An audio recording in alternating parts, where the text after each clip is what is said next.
أهلا بكم في الحلقة الأولى من سلسلة الفرق بين لغات البرمجة.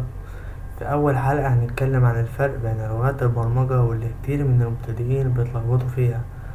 الناس دايما بتسأل أتعلم أنهي لغة برمجة. الجواب: مفيش لغة أحسن من لغة، كل واحدة ليها استخدام معين. يلا بينا نشوف أشهر لغات البرمجة، كل لغة بتستخدم في ايه، وكمان نعرف يعني ايه كروس بلاتفورم وفريم ورك. أول لغة معانا هي بايثون، سهلة وسريعة، تستخدم في الذكاء الاصطناعي، تعلم الآلة، تحليل البيانات، سكريبتات. مثال: برنامج يتوقع أسعار الأسهم أو يحلل مبيعات الشركات. وتاني لغة معانا هي جافا سكريبت، لغة الويب الأساسية، أي زر أو أي حركة على الموقع ما يسمى فرونت إند. أما الباك إند عن طريق فريم ورك نوت جي اس، مثل أي موقع زي يوتيوب أو انستجرام. وتالت لغة معانا هي جافا، قوية بتستخدمها شركات كبيرة، مجالاتها تطبيقات اندرويد، أنظمة متعددة. مثال: التطبيقات الرسمية للبنوك أو تطبيقات اندرويد كبيرة. ومعانا اللغة الرابعة السي شارب، برامج ويندوز، ألعاب يونيتي، باك اند دوت نت. مثال: ألعاب موبايل على يونيتي.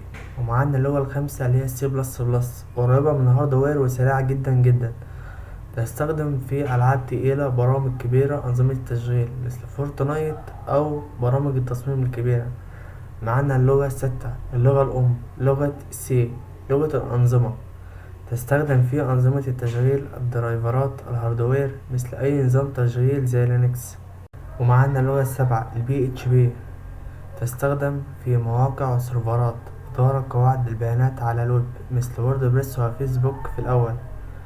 معانا اللغة التامنة سويفت وكوتلين، تطبيقات الموبايل، كوتلين بتستخدم في الاندرويد، اما سويفت بتستخدم في الايفون. مثال: التطبيقات على جوجل بلاي واب ستور. ومعانا اللغة التاسعة دارت وفلاتر، تطبيق واحد يشتغل على اندرويد وايفون بنفس الكود، ما يسمى كروس بلاتفورم. اما الفريم ورك فهو ادوات جاهزة تساعدك تبني تطبيقات بسرعة، مثل اي تطبيق يشتغل على اكثر من نظام بسهولة. ومعانا اللغة العاشرة ال SQL، هي مش لغة برمجة كاملة، هي بتستخدم لإدارة قواعد البيانات وجلب وحفظ البيانات، مثل أي تطبيق بيخزن بيانات العملاء أو المبيعات. تعريف الكروس بلاتفورم: هو تطبيق يشتغل على أكثر من نظام بنفس الكود. أما الفريم ورك هو مجموعة أدوات جاهزة تساعدك تكتب البرامج أسرع من غير ما تبدأ من الصفر. الخلاصة: كل لغة لها دور، اسأل نفسك أنا عايز أعمل إيه، وبعدين اختار اللغة أو الفريم ورك اللي تناسبك. مش لازم تتعلم كل اللغات، بس لازم تعرف الصح. البرمجة مش بس كتابة أكواد، هي حل مشاكل، إبداع، وأدوات تبني بيها المستقبل. ابدأ دلوقتي، حتى خطوة صغيرة هتوصل بيك لأفكار وأعمال كبيرة.